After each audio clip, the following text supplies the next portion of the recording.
Hello friends, welcome to study knowledge. तो ये हमारी कॉन्स्टिट्यूशनल आर्टिकल्स की सीरीज़ का पार्ट 5 है। पार्ट 4 तक हमने वीडियोस बना दी हैं और प्लेलिस्ट में पड़ी हुई हैं, आप जाकर देख सकते हैं। लास्ट वीडियो में हमने डीपीएसपी के आर्टिकल 36 से लेकर 46 तक डिस्कस किए थे। इस वीडियो में हम इसके आगे कवर करेंगे। इसमें हम 46 से लेकर आर्टिकल 62 तक कवर करेंगे। इसमें आज आपका प्रेसिडेंट भी हो जाएगा। इसके अलावा हमने अपनी वीडियोस में सारे आर्टिकल्स कवर किए हुए हैं। इनमें से बहुत से ऐसे आर्टिकल्स भी हैं जो अभी तक एग्ज़ाम में नहीं पूछे गए हैं और बहुत इम्पोर्टेंट नहीं हैं। जो इम्पोर्टेंट है हमने उनमें इम्पोर्टेंट का टिक कर दिया है। लेकिन आप लोग ये मानकर चलिए कि आयोग का कोई भरोसा नहीं है। जितने इंटेलिजेंट हम लोग हैं उनसे कहीं ज़्यादा इंटेलिजेंट लोग आयोग के पास हैं।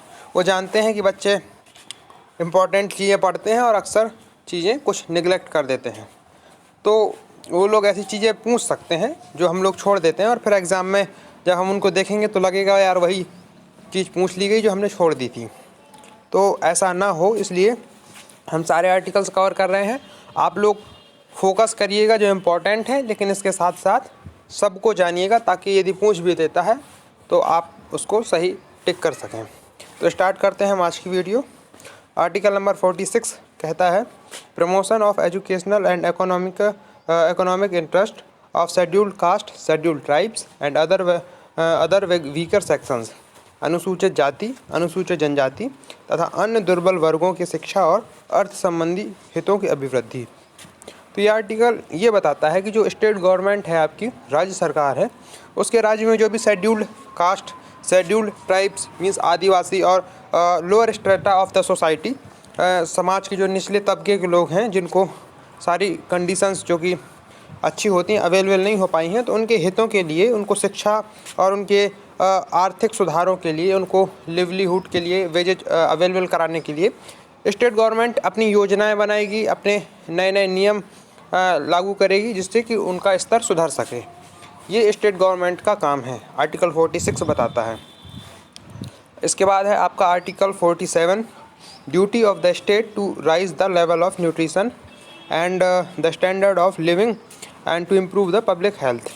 पोषाहार स्तर, जीवन स्तर को ऊंचा करने तथा लोक स्वास्थ्य को सुधार करने का राज्य का कर्तव्य।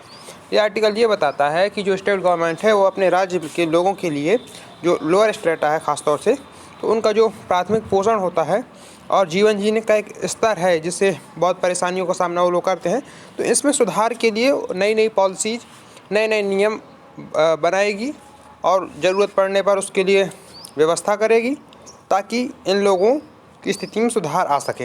ये राज्य का कर्तव्य है। एक्चुअली में ये जो DPSP directive principles of the state policy, राज्य की नीति निर्देशक तत्व हैं, इनका उद्देश्य ही होता है एक वेलफेयर स्टेट एस्टैब्लिश करना, एक लोक कल्याणकारी राज्य को एस्टैब्लिश करना। ये इसका ऑब्जेक्टिव पर्पज होता है। ये भी एग्जाम में पूछा जाता है कि डीपीएसपी का क्या पर्पज रहता है, ये याद रखिएगा, एक लोक कल्याणकारी वेलफेयर स्टेट की स्थापना करना। तो उसकी स्थापना के लिए ऐसे राज्य सरकार को इसके अंतर्गत दिए गए हैं अधिकार कि वो अपनी स्वेच्छा से इनकी स्थिति में सुधार के लिए वो नियम कानून बना सकती है। ओके, इसके बाद हम आगे बढ़ते हैं। Article number 48, organization of agriculture and animal husbandry, कृषि और पशुपालन का संगठन।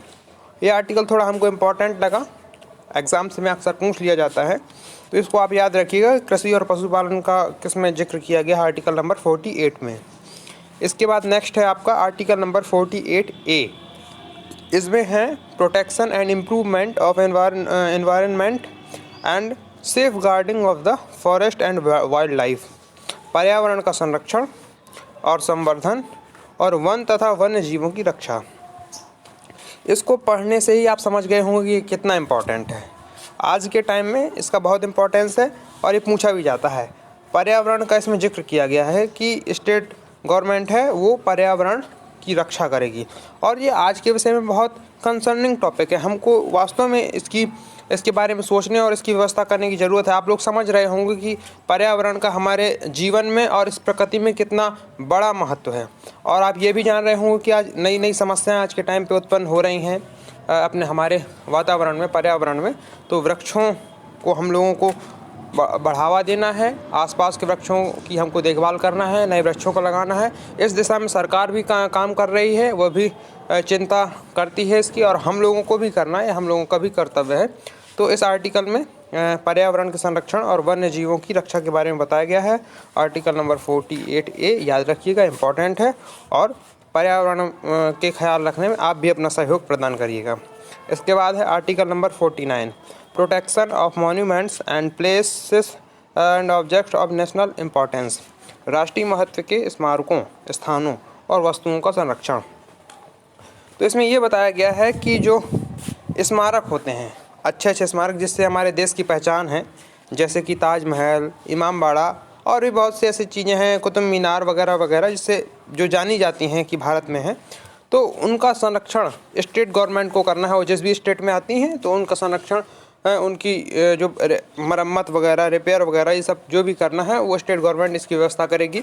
और संरक्षण करने का ये भी है, जैसे ना हम लोग जाते हैं तो वहाँ की दीवारों में न जाने क्या क्या लिख देते हैं, बहुत से लोग ना जाने किन किन बातों का इजहार करते हैं वहाँ पे दीवारों में। तो ये सब नहीं करना है, हम लोगों का भी कर्तव्य है इसमें सहयोग प्रदान करना, और स्टेट गवर्नमेंट इसकी व्यवस्था करेगी ताकि उनको संरक्षित किया जा सके, समय समय पर उनको रिपेयर कराएगी। ये आर्टिकल नंबर 49 में बताया गया है, ठीक है, कि स्मारकों का संरक्षण स्टेट गवर्नमेंट को करना है। इसके बाद है आपका article number 50, separation of judiciary from executive, कार्यपालिका से न्यायपालिका का पृथक्करण। ये इम्पॉर्टेंट है, एग्ज़ाम में अक्सर पूछ लिया जाता है, इसको याद रखिएगा। मैं बता देता हूँ आपको, यहाँ 3 टाइप्स होते हैं, फर्स्ट लेजिस्लेटिव, सेकंड जुडिशरी, और थर्ड है एग्जीक्यूटिव। ये जो लेजिस्लेटिव है इसका काम होता है कानून या विधि को बनाना, और ये जुडिशरी वाली है इसका काम होता है कानून को, मतलब कानून पे न्याय देना, मतलब जैसे कोई केस वेस हो जाता है ना, ये सही नहीं है या गलत है, तो उस पर इसका काम होता है न्याय देना है। इसके बाद जो थर्ड है एग्जीक्यूटिव, इसका काम होता है कानून को लागू करवाना, बनने के बाद लागू करवाने का काम एग्जीक्यूटिव का है। ओके, इसके बाद हम बढ़ते हैं नेक्स्ट वन में, article number 51, promotion of international peace and security. ये पढ़ लीजिएगा, ये एग्ज़ाम में 1-2 बार पूछा गया है। अंतर्राष्ट्रीय सुरक्षा और शांति की अभिवृद्धि की बात की गई है इसमें। ऐसे पूछता है कि अंतर्राष्ट्रीय शांति और सुरक्षा की अभिवृद्धि किस आर्टिकल में की गई है, तो आपको 4 ऑप्शन दिए होते हैं, आपको सही चुनना होता है। या फिर आर्टिकल 51 में किस चीज़ की बात या किस चीज़ का उल्लेख किया गया, उसमें आपको 4 ऑप्शन दे दिए जाते हैं, अंतर्राष्ट्रीय सुरक्षा और अंतर्राष्ट्रीय शांति और सुरक्षा की अभिवृद्धि, या अंतर्राज्यीय शांति और सुरक्षा की अभिवृद्धि। तो इनमें से कौन सही है, पहला सही है कि दूसरा सही है, पहला और दूसरा दोनों सही है कि पहला और दूसरा दोनों गलत हैं। तो ऐसे इसमें विकल्प दे दिए जाते हैं। तो यहाँ पे आपके DPSP ख़त्म हो जाते हैं 51 में, और उनका उद्देश्य ऑब्जेक्टिव मैं बता चुका हूँ कि वेलफेयर स्टेट की स्थापना करना होता है। इसके बाद हमारा आता है मूल कर्तव्य, फंडामेंटल ड्यूटीज़। तो अब हम उसको डिस्कस करते हैं। ये है फंडामेंटल ड्यूटीज़, आर्टिकल 51A। इसमें फंडामेंटल ड्यूटीज़ के बारे में बताया गया है। और जैसा कि आप जानते हैं कि हमारे संविधान में टोटल 22 पार्ट्स हैं, 22 भाग हैं। 22 भाग के चौथे भाग में DPSP है, राज्य के नीति निर्देशक तत्व, जो कि आर्टिकल 36 से 51 तक था। अब यहाँ से स्टार्ट होगा आगे, ये है पार्ट 4A, जिसमें फंडामेंटल ड्यूटीज़ मेंशन की गई हैं, उसको कहते हैं हम पार्ट 4A। इसके बाद आएगा पार्ट 5। तो पार्ट 4A में फंडामेंटल ड्यूटीज़ हैं। इनके बारे में एक मैं बहुत ही इंपॉर्टेंट टॉपिक बता रहा हूँ आपको, याद रखिएगा, ये भी एग्ज़ाम में पूछ लेता है कि फंडामेंटल ड्यूटीज़ ओरिजिनल कॉन्स्टिट्यूशन में नहीं थे, मूल संविधान में ये नहीं थे। इनको स्वर्ण सिंह कमेटी की सिफारिश के आधार पर 42वें संवैधानिक संशोधन के द्वारा 1976 में ऐड किया गया है।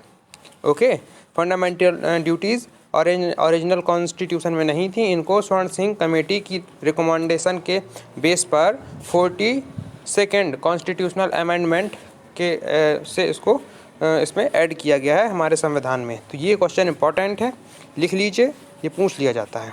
इसके बाद हमारा स्टार्ट होता है पार्ट 5, यूनियन जिसे कहते हैं। तो पार्ट 5 में अब ये देखिए, यहाँ से स्टार्ट होता है आर्टिकल 52 से, ये चलेगा 150 तक। तो यहाँ पे पहले है प्रेसिडेंट एंड वाइस प्रेसिडेंट। तो वैसे तो प्रेसिडेंट से रिलेटेड सारे आर्टिकल्स इंपॉर्टेंट हैं। आप जानते होंगे कि हमारे देश में राष्ट्रपति और उसके पद का कितना महत्वपूर्ण स्थान है, इम्पोर्टेंट है ये। तो फिर भी इनमें मुझको जिनमें ये लगता है कुछ ये ज़्यादा इम्पोर्टेंट है, उनमें मैंने इम्पोर्टेंट का मार्क कर दिया है। बाकी आप इनमें सब पढ़ लीजिएगा, बहुत इजी भी है, बहुत डिफ़िकल्ट नहीं है। तो article number 52, the president of India, Bharat के राष्ट्रपति। तो आर्टिकल 52 भारत के राष्ट्रपति के पद का प्रावधान करता है, याद रखिएगा। इसके बाद नेक्स्ट है article number 53, executive power of the union, संघ की कार्यपालिका शक्ति। ये भी इसमें कुछ बहुत नहीं है, यही है कि जो संघ है उसकी जो कार्यपालिका शक्तियाँ हैं उसके बारे में आर्टिकल 53 में बताया गया है। इसके बाद article 54, election of the president. Sorry friends, यहाँ मैंने गलती से वही दोहरा दिया है जो आर्टिकल 53 में हिंदी में लिखा है। इसमें आप हिंदी में लिख लीजिएगा कि राष्ट्रपति का चुनाव। हिंदी में यहाँ पे संघ की कार्यपालिका शक्ति की जगह आर्टिकल 54 में होगा राष्ट्रपति का चुनाव। तो आर्टिकल 54 में राष्ट्रपति के चुनाव के बारे में बताया गया है कि कैसे चुनाव होना है, क्या क्या उसके लिए नियम होंगे, क्या उसकी व्यवस्था होगी, ये आर्टिकल 54 में मेंशन किया गया है। इसके बाद हम पढ़ते हैं अपने नेक्स्ट वन में article 55, manner of election of president, राष्ट्रपति के निर्वाचन की रीति। तो ये थोड़ा सा इम्पोर्टेंट है, मैंने इम्पोर्टेंट का मार्क नहीं कर पाया हूँ इसमें। आर्टिकल 55 में आप लोग कर लीजिएगा। इसमें ये बताया गया है कि राष्ट्रपति का चुनाव कैसे होगा, किस व्यवस्था में होता, किस पद्धति में होगा, ये आर्टिकल 55 में बताया गया है। मैं बता देता हूँ कि आर्टिकल 55 में इसके चुनाव के बारे में बताया गया है।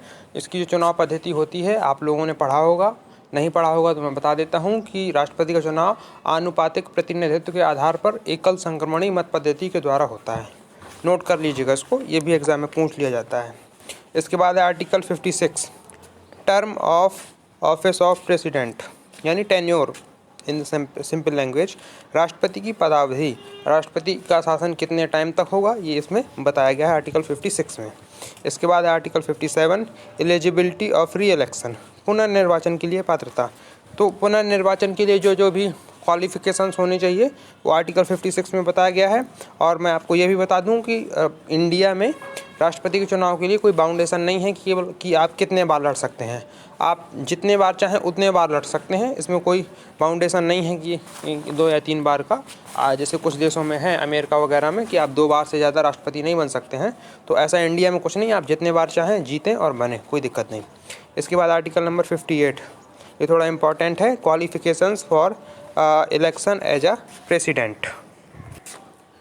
इसमें राष्ट्रपति के निर्वाचन के लिए क्वालिफिकेशंस क्या क्या होने चाहिए इसके बारे में बताया गया है कि एक राष्ट्रपति बनने के लिए आपके अंदर क्या क्या अर्हताएँ होनी चाहिए। तो मैं बता देता हूँ, इसको भी आप नोट कर सकते हैं कि the person who is participating in the election of president must have completed the age of 35 years and as elected as a member of House of People। अर्थात मतलब जो व्यक्ति राष्ट्रपति के चुनाव के लिए चुनाव में भाग ले रहा है वो कम से कम 35 वर्ष की आयु का होना चाहिए और लोकसभा के एक मेंबर के रूप में चुना हुआ होना चाहिए। इतनी ये अर्हताएँ क्वालिफिकेशंस होनी चाहिए मिनिमम, इसको आप नोट कर लीजिएगा, ये पूछ लेता है एग्ज़ाम में। इसके बाद क्या है article 59, conditions of president's office, राष्ट्रपति के पद की शर्तें। तो राष्ट्रपति के पद के लिए जो शर्तें निर्धारित हैं वो इसमें मेंशन की गई हैं, बहुत इंपॉर्टेंट नहीं है आर्टिकल 59। इसके बाद है आर्टिकल 60, ओथ और अफर्मेशन बाय द प्रेसिडेंट, राष्ट्रपति का द्वारा शपथ प्रतिज्ञान। जब राष्ट्रपति के पद का चुनाव हो जाता है, जो व्यक्ति जीत जाता है तो उसको बाद में शपथ लेनी होती है, तो वो मेंशन किया गया है आर्टिकल 60 में कि राष्ट्रपति शपथ लेगा।